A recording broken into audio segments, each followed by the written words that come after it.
جنگ میں کھو گیا مل نہیں رہے، فوجیوں کو حکم دے مجھے میرے بچے تلاش کر کے دیں۔ صلاح الدین ایوبی نے جھٹ پر سر پہ امامہ باندھا، نیزہ پکڑا، سینے بند باندھا، اپنے جبے کو سمیٹا اور باہر کہنے لگی تو کدھر جا رہا ہے؟ کہنے لگا میں خود تیرے بچے تلاش کر کے دوں گا۔ صلاح الدین چند سپاہی ساتھ گلی گلی نکلے، گلی گلی فجر کے نکلے، اثر ہو گئی، تھک گئے، 2 نمازیں صحرا میں پڑھی، جنگل کے اندر پہنچے تو ایک کونے میں 4 بچے ایک جگہ ڈرے اور سہمے ہوئے بیٹھے ملے۔ صلاح الدین ایوبی اٹھا کے لائے، ماں کو کہنے لگے تیرے بچے ہیں۔ نکلا اس لیے تھا کہ میرے نبی نے فرمایا بچے جدا ہوں تو ماں کو درد بڑا ہوتا ہے، اور میرے رسول نے فرمایا تھا جب جنگ کرنے جاؤ تو کھیت برباد نہ کرنا، فصلیں تباہ نہ کرنا، بچوں کو ماں سے جدا نہ کرنا۔ فرمایا میں سوچ رہا تھا تیرے بچے کہیں میری وجہ سے جدا ہو گئے تو مصطفیٰ کو جواب کیا دینا؟ فرمایا تیرے بچے ڈھونڈ کے لایا ہوں۔ بچے ماں کے پاس آنے لگے تو ماں نے بڑے بیٹے کے منہ پہ تھپڑ مارا، کہتا اماں کیا ہوا؟ کہنے لگے تو نے سنا نہیں کہ دشمن کے بچوں کی اتنی حفاظت کرتا ہے، میرے پاس نہ جا، اس کے قدموں میں بیٹھ جا، جس نبی کے غلام اتنے سچے ہیں وہ نبی کتنا سچا ہوگا۔ بنو قریظہ اور بنو نذیر 2 محلے تھے یہودیوں کے۔ یہودیوں نے بڑی عہد شکنی کی تو نبی پاک صلی اللہ علیہ وسلم نے ان کو بے دخل کر دیا، مدینے سے نکال دیا، مدینہ منورہ سے۔ یہودی نکل گئے مدینہ طیبہ سے، تو جب وہ نکل کے جا رہے تھے تو ان کے مکان، ان کے باغ، ان کی جائیدادیں بچ گئیں۔ نبی پاک علیہ السلام نے انصار مدینہ کو پہلے بلایا، جاگ رہے ہیں نا آپ لوگ؟ پیسے آتے کسی کو برے لگتے ہیں؟ اب تو یہ بھی حلال حرام کی تمیز بھی اٹھتی جا رہی ہے۔ جائیداد، باغ، مال، علاقہ خالی ہوا ہے، وہ چلے گئے اور لوگ تو ڈھونڈتے پھرتے ہیں۔ اللہ خیر فرمائے، شاملہ جگہ ملتی نہیں ان شہروں میں، وہ کس کس نے نام کرا لی، کدھر گئی ہے کوئی خبر ہی نہیں، خالی جگہ پڑی ہے۔ میرے نبی پاک علیہ السلام نے پہلے انصار مدینہ کو بلایا، حضور نے فرمایا انصاریوں بہت بڑی جائیدادیں یہودیوں کی، بنو نذیر اور بنو قریظہ محلے خالی ہو گئے، میرا دل کرتا ہے وہ تمہیں دے دوں، اس لیے کہ تم نے اپنے مہاجر بھائیوں کے ساتھ بڑا تعاون کیا، جائیدادیں تم نے دے دی ہیں، مکانات دے دیے ہیں، بڑا کچھ تم نے دیا ہے، میرا دل کرتا ہے وہ تمہارے نام کر دوں۔ تو انصار مدینہ کیا کہنے لگے یا رسول اللہ دے تو ہم نے دیا ہے پر وہ بیچارے جھچکتے ہی رہتے ہیں، وہ جھچکتے ہی رہتے ہیں، کھول کے ہماری چیزیں استعمال نہیں کرتے۔ تو حضور ہم تو پہلے ہی انصار ہیں، ہمارے پاس بڑا کچھ ہے، آپ مہربانی فرمائے وہ سارا کچھ مہاجروں کو دے دے مہاجرین کو، ہمیں نہیں چاہیے۔ اب چلے گئے بات کر کے، میرے حبیب پاک نے مہاجروں کو بلا لیا، فرمایا بنو نذیر اور بنو قریظہ قبیلے کی جائیدادیں آئی ہیں، تمہارے پاس بظاہر جو چیزیں ہیں بھی وہ بھی انصار مدینہ کی ہیں، تو میرا یہ خیال ہے کہ وہ سارا کچھ تمہیں دے دیا جائے۔ ابو بکر صدیق رضی اللہ تعالیٰ عنہ کہنے لگے یا رسول اللہ صلی اللہ علیہ وسلم ہمارے انصار بھائیوں نے ہمارے لیے دل تک کھول دیے ہیں، حضور انہوں نے ہر چیز بانٹ کے ہمارے سامنے رکھ دی ہے، ہم اتنے خرد غرض ہے کہ سارا کچھ لپیٹ جائیں۔ کہا حضور ہمارے پاس جو مکان ہے وہ ہے، ہم کاروبار کر رہے ہیں، تجارتیں کر رہے ہیں، مزدوریاں کر رہے ہیں، ہم انشاءاللہ اور بنا دیں گے، آپ یہ ہماری طرف سے ہمارے انصار بھائیوں کو گفٹ کر دیں، آپ انہیں دے دیں۔ میرے حبیب کی آنکھوں میں آنسو آ گئے، میرے نبی پاک علیہ السلام رو پڑے، یا رسول اللہ آپ کیوں روتے ہیں؟ فرمایا تمہارا یہ بھائی چارہ قائم رہا تو اللہ اسلام کو بڑی قوتیں عطا فرمائے گا، اللہ طاقتیں دے گا اسلام کو، اگر تمہارا یہ رنگ قائم رہا، یہ انداز، میرے غلاموں تمہارے یہ طور طریقے، ایک بھائی کہتا ہے دوسرے کو، دوسرا کہتا ہے تیسرے کو۔ مسلمانوں کی نا ایک تعداد لڑتے لڑتے لڑتے لڑتے دور چلے گئی، تاتاریوں نے قید کر لیا، 4 مسلمان تھے، تبلیغ کرنے گئے، جنگ کرنے گئے، جہاد کرتے کرتے کافروں سے لڑتے لڑتے تاتاری قوم میں چلے گئے، وہاں قید کر لیے گئے تو سزائے موت کا حکم ہوا، 4 بزرگ تھے، سزائے موت کا حکم ہوا تو تاتاری بادشاہ جو تھا وہ بڑا خلاف تھا، بڑا سخت مخالف تھا مسلمانوں کے، اس نے کہا کہ ان کو جب پھانسی دینا نا مسلمانوں کو تو میرے سامنے دینا۔ اب 4 عالم ہیں، 4 صوفی ہیں، سفید داڑیاں، سر پہ امامے، پھانسی کا وقت آیا تو جو پھانسی گھاٹ ہے وہ ایک ہے، چاروں کو اکٹھے پھانسی نہیں ہو سکتی، ایک کو کہا کہ ایک ایک کر کے ان کو پھانسی دو۔ جب پھانسی کا وقت آیا نا تو جو سب سے پیچھے صوفی تھے وہ دوڑ کے آگے آئے، کہنے لگے بادشاہ پہلی باری میری لگا، پہلی.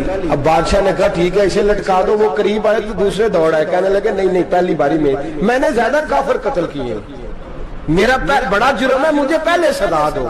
ان کو پھانسی دینے لگے تو تیسرے آ گئے, کہنے لگے نہیں یہ تو میرا قتل کرتا تھا, رستے میں بتایا کرتا تھا, ڈھونڈ کے میں بتلاتا تھا کہ یہاں زیادہ تعداد ہے, مجھے پہلے پھانسی دو. تیسرے کے ساتھ بات ہو رہی تھی تو چوتھا دوڑا آیا, کہنے لگا یہ رستے بتاتا تھا, یہ تبلیغ کرتا تھا, یہ سارا کچھ کرتا تھا, لیکن کہا یہ کہتے کہ چلو واپس چلتے ہیں. میں جانے نہیں دیتا تھا, میں کہتا تھا اور کافر مارنے اور علاقے فتح کرنے, میرا جرم بڑا ہے, مجھے پہلے پھانسی دو. بادشاہ کہنے لگا مجھے 35 سال ہو گئے حکومت کرتے, بڑی دنیا کو پھانسی دی ہے, لوگ تو ایک دوسرے کو دھکے دیتے ہیں کہ پہلے تو جا پہلے تو جا, اور تم کیسی قوم ہو کہ ایک دوسرے پہ قربان ہو رہے ہو. کہنے لگا تم ایک باپ کی اولاد ہو. جاگ رہے ہیں آپ لوگ, تاتاری بادشاہ کافر بادشاہ اسلام کی مخالفت کر دیں, ایک باپ کی اولاد ہو کا نہیں, ایک قبیلے کے رہنے والے ہو کا نہیں, ایک ملک کے رہنے والے ہو نہیں. اس نے کہا رشتہ کیا ہے, تمہارا رشتہ کیا ہے؟ تو بول کے کہنے لگے خدا ایک ہے نبی ایک ہے, خدا ایک ہے اور نبی منفرد ایک ہے, اس قوم کی نقصان بھی ایک ہی سب کا نبی, اللہ بھی قرآن بھی ایک. کیا ہی اچھا تھا ہوتے اگر مسلمان بھی ایک, یوں تو سید بھی ہو, مرزا بھی ہو, افغان بھی ہو, تم سبھی کچھ ہو, بتاؤ کہ مسلمان بھی ہو. فرمایا ہمارا اللہ ایک ہے, نبی ایک ہے. تو کہا پھر ایک دوسرے پہ جان کیوں دیتے ہو؟ فرمایا ہمارے نبی نے ہمیں بھائی بھائی بنا دیا ہے, بھائی کا دل نہیں کرتا اس کی آنکھوں کے سامنے بھائی چلا جائے, ہمارا دل نہیں کرتا پہلے مجھے دے پہلے مجھے دے. بادشاہ کہنے لگا تمہارا جذبہ مجھے متاثر کر گیا, جاؤ میں تم چاروں کو آزاد کرتا ہوں, تمہیں آزاد کرتا ہوں. میرے دوستو یہ رنگ تھا, دیکھیں نا, یہ اس دھرتی نے نظام دیکھا ہے نا, اس فلک نے پہلی بار دیکھا, اس زمین نے پہلی بار. اور میرے حضرت صاحب فرمایا کرتے تھے زمین تڑپ کے روئی, اس نے پہلی دفعہ دیکھا. احد کا میدان ہے, 3 صحابہ تپتی ہوئی زمین پہ زخموں سے چور چور پڑے ہیں. حضرت انس بن نضر رضی اللہ تعالیٰ عنہ پانی کا پیالہ لے کے پہنچے, ایک زخمی سے کہا تجھے پانی پلانا ہے, تو کہنے لگا میرے زخم تھوڑے ہیں, وہ جو ساتھ پڑا اس کے زخم گہرے ہیں, پہلے اسے پانی پلا دے, جا اسے دے دے. اس کے پاس پہنچے تو وہ کہنے لگا وہ مجھ سے پہلے گرا تھا, اس کا زخم زیادہ گہرا ہے, اسے پانی پلا.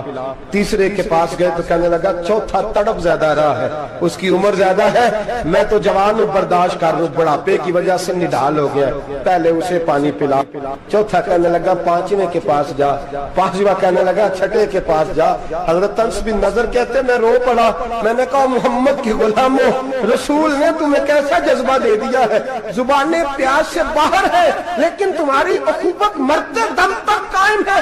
کہتے میں 7ویں کے پاس گیا تو کہنے لگا اگر 6 قربانی دے سکتے ہیں تو مجھے خود غرض نہ سمجھ, میں نے نہیں پانی پینا, جا پہلے کے پاس لے جا. کہتے میں پہلے کے پاس آیا تو روح پرواز کر گئی, دوسرے کے پاس آیا تو روح پرواز کر گئی, میں 7ویں تک آیا تو انتقال کر گئے. کہتے ہیں پانی کا پیالہ میں نے اٹھایا اور میں نے زمین پہ رکھا تو میں نے کہا پانی گھما رہنا, محمد کے غلام مر تو جاتے ہیں پر ایک دوسرے کا خیال بڑا رکھا کرتے ہیں, گھما رہنا یہ مر جایا کرتے لیکن ایک دوسرے کا درد. میرے دوستو لٹا ہوا برما, روتے ہوئے مسلمان, سسکیاں اور آہیں لیتی ہوئی مائیں پوچھتی ہیں اے خاصا اے خاصان رسول, وقت دعا ہے, امت پہ تیری آ کے عجب وقت پڑا ہے.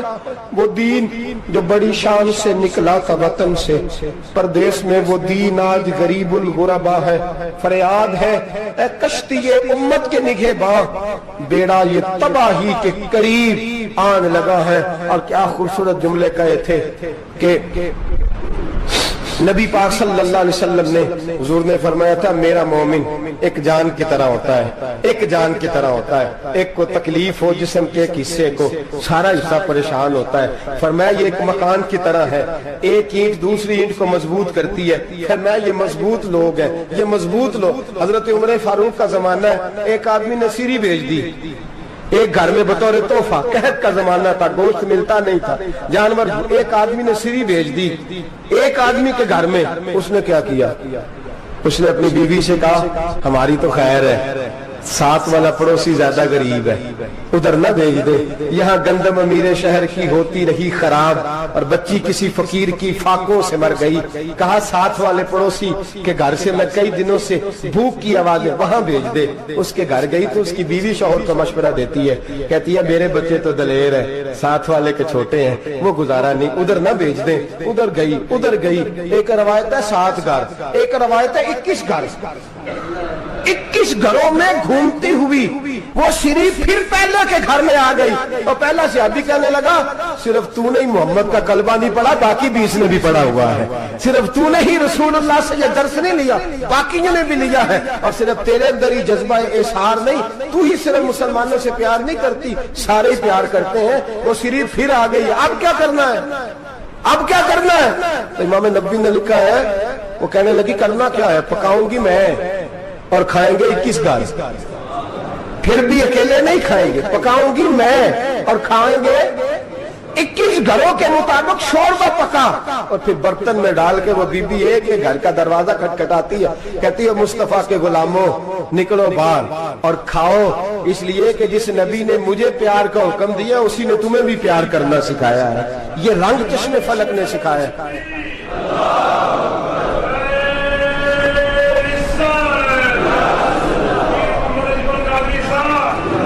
آپ کی بڑی مہربانی، زندہ باد وہی ہے جس کو اللہ رسول زندہ باد فرمائے، بڑی مہربانی، اللہ جزا دے۔ عرض یہ کرنے جا رہا تھا کہ رسول کریم صلی اللہ علیہ وسلم نے پیغام دیا امت کو، فرمایا کہ دیکھیں نا کتنے بڑے لفظ ہیں، یہ نہیں فرمایا دوزخ میں جائے گا، یہ نہیں فرمایا کہ اسے جہنم کی سزا ملے گی، میرے نبی نے فرمایا میں اسے مومن مانتا ہی نہیں، میں اسے مسلمان اپنا مانتا ہی نہیں۔ حضور کسے؟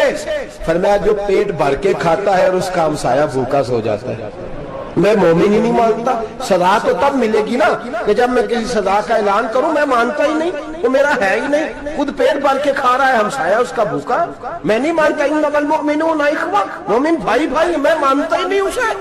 اور میرے حبیب پاک اتنے بڑے لفظ حدیث میں اور کہیں نہیں ملیں گے، آپ کو اتنے بڑے جملے کہیں نہیں ملیں گے۔ میرے نبی پاک نے فرمایا اللہ کہے گا قیامت کے دن، کون؟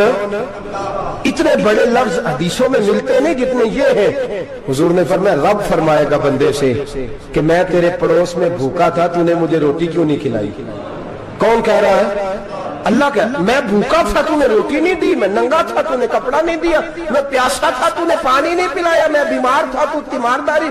یا اللہ نہ تو کھاتا ہے، نہ پیتا ہے، نہ کپڑا پہنتا ہے، نہ تو بیمار ہوتا ہے، لا تاخذہ سنۃ ولا نوم، تجھے بیماری آتی نہیں، اونگ نیند نہیں آتی، میرے مالک تو میرے پڑوس میں تھا۔ تو حضور فرماتے ہیں رب فرمائے گا وہ جو بندہ تیرے پڑوس میں بھوکا تھا تو بندہ تو میرا ہی تھا نا، وہ جو بندہ تیرے پڑوس میں ننگا تھا تو بندہ تو میرا ہی تھا نا، وہ جو تیرے پڑوس میں پیاسا تڑپتا رہا تو وہ میرا ہی بندہ تھا۔ تو دوائی لینے جائے تو بڑے اسپتال میں اور اس بیچارے کو 20 روپے پرچی کے بھی میسر نہ آئے تو میرا ہی بندہ تھا۔ میرے دوست خیال کر اور یاد رکھ، یہ جو ہمسائے ممالک میں ظلم ہوتے ہیں، زیادتیاں ہوتی ہیں، ہمارے گھر کا پنکھا اچھا چلتا ہے، ہم جلوس اس وقت نکالتے ہیں جب ہماری لائٹ بند ہوتی ہے، ہم جلوس اس وقت نکالتے ہیں جب ہمارا ایسا جو ہمیں تنگ کرتا ہے، ہم اس وقت درد محسوس کرتے ہیں جب ہمارے گھر تک آگ آ جاتی ہے۔ یہ جو باہر آگ جل رہی ہے یہ تیرے گھر بھی آ سکتی ہے، یہ جو باہر فساد ہو رہا ہے یہ تیرے دروازے تک آ سکتا ہے۔ میرے رسول پاک نے ایک جان، مسلمان کو ایک جان قرار دیا۔ مجھے بتائیے انگلی کو کٹ لگ جائے، مسلمان ایک جان ہے نا، انگلی کو لگ جائے کٹ، دماغ کہتا ہے میں نے نہیں سوچنا اس کے بارے میں نے اس کے درد کو محسوس ہی نہیں کرنا، انگلی کی درد ہے، انگلی جانے اس کا کام جانے، ایسے ہی ہوتا ہے نا۔ بولے پیروں سے کہتے ہیں، انگلی کہتی ہے چل ڈاکٹر کے پاس، پیر کہتے ہیں نہیں میں نے نہیں جانا، انگلی کا کام ہے انگلی جائے، ایسے ہی ہے نا۔ دل سے کہتے ہیں تو تڑپ تھوڑا سا، انگلی کو درد ہے، کہتے میں کیوں تڑپوں، انگلی کا ماما، انگلی جانے اس کا کام جانے۔ ٹیلی فون کرنا ہے ڈاکٹر صاحب کا پتہ کرنا ہے تو کان کہتے ہیں میں نے نہیں بات سننی ڈاکٹر صاحب کی، زبان کہتی ہے میں نے نہیں بولنا، انگلی جانے، ایسا ہوتا ہے۔ پیر احتجاج کرتے کہ میں نے ڈاکٹر کے پاس، میں کیوں چکر کھاتا پھروں ڈاکٹر کی دکان کی، انگلی کو درد ہے انگلی جانے، ایسا ہوتا ہے بھئی۔ میرے رسول پاک نے فرمایا مسلمان ایک جان ہے، تو درد برما کے مسلمانوں کو ہو رہا ہے تو پاکستانی کہہ رہے ہیں کوئی بات نہیں، وہ جانے ان کا کام جانے، ایک جان ہے نا، درد ہونا چاہیے، تکلیف ہونا چاہیے، پھٹے پہ باتیں ہوتی ہیں اس موضوع پہ۔ اسمبلی پہ گفتگو ہوئی ہے اس موضوع پہ؟ آپ کی صوبائی اسمبلی میں اس موضوع پہ بولی ہے؟ آپ کے کونسل اس موضوع پہ بولے؟ ہم تو اپنی اپنی سیاستیں، اپنے اپنے تماشے، اپنے اپنے چکروں میں لگے ہوئے. وہ دریا کے اندر سسکتے مسلمان، بنگالی کہتے ہیں ہمارے نہیں، برمی کہتے ہیں ہمارے نہیں، پاکستانی کہتے ہیں ہمارے نہیں، ترکی کہتے ہیں. وہ کس کے ہیں؟ وہ کس کے ہیں؟ وہ اللہ کے بندے ہیں، محمد عربی کے غلام ہیں صلی اللہ علیہ وسلم. لیکن میرے دوستو، کیا ہمیں کیا غرض ہے؟ وہ جانے، ان کا کام جانے. یہ جب تیرے پیروں تک آگ آئے گی پھر تجھے پتا چلے گا یہ بڑی سخت آگ ہے. آج جس کافر نے برما پر عرصہ دراز تنگ کیا ہے، مسلمان تھوڑے تھوڑے مفاد لینے کی خاطر نا، بنو عباس اور بنو امیہ کی جنگ چل رہی تھی. بنو عباس جو تھے وہ غالب آ گئے، بنو امیہ جو تھے ان کی حکومت ختم ہو گئی. تو عیسائیوں نے بنو امیہ سے کہا کہ ہم تمہارے ساتھ تعاون کرتے ہیں، ہم تمہارے ساتھ تعاون کرتے ہیں اور بنو عباس پہ غلبہ پا کے تمہیں حکومت دلاتے ہیں. بنو امیہ بڑی جدوجہد کر رہے تھے بادشاہی کے لیے، لیکن انہوں نے کہا کہ ہم لڑ رہے ہیں، کوشش کر رہے ہیں، لیکن ہمیں کسی کافر کی مدد کی ضرورت نہیں. ہم جتنا مرضی لڑیں لیکن کافروں کے ہاتھوں بنو عباس کو مروانے کو ہم تیار نہیں.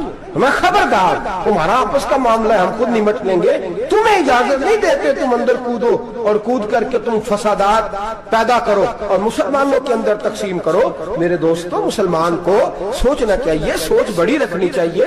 گھر کی جنگ سے نکل اب بہو ساس کے جھگڑے سے باہر آ جا، اب محلے کی سیاست چھوڑ کے باہر کا سوچ. اب اسلام کو تیری حاجت ہے.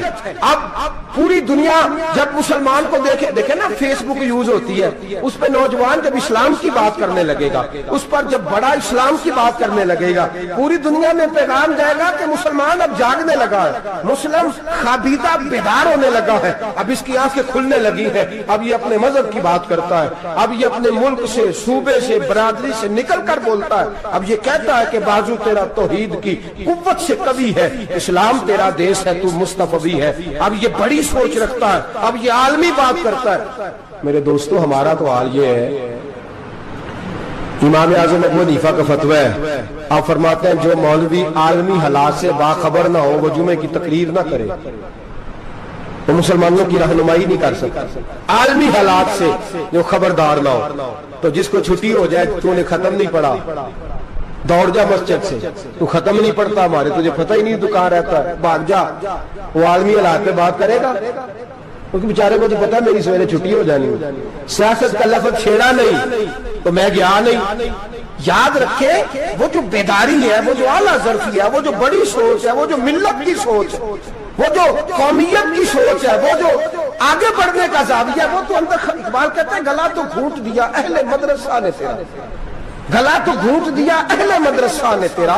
تجھے تو مدرسے والوں نے پلیٹ پکڑا دیا ہے کہ جا سویرے لنگر کٹھا کر کے لا اور دوپہر کو روٹیاں مانگ کے لا اور دیکھ آج مرا کون ہے، ختم کس کا پڑھنا ہے. تو گلا تو گھونٹ دیا اہل مدرسہ نے تیرا، اب کہاں سے آئے گی صدا لا الہ الا اللہ. تو گھونٹ دیا تیرا گلا، تو کیسے بڑی بات کرے گا؟ بڑی بات کے لیے بڑی سوچ چاہیے، بڑی تبودو چاہیے، بڑی کوشش چاہیے، بڑا حوصلہ چاہیے. مسلمان چھوٹی چھوٹی لڑائی میں، چھوٹی چھوٹی جنگ میں، ایک دکاندار دوسرے دکاندار سے لڑ رہا ہے، گلی والا دوسری گلی والی سے لڑ رہا ہے، محلے والا محلوں پہ اعتراض. ایک شہر میں رہنے والے میں نے دوسرے محلے پہ اعتراض کرتے دیکھے.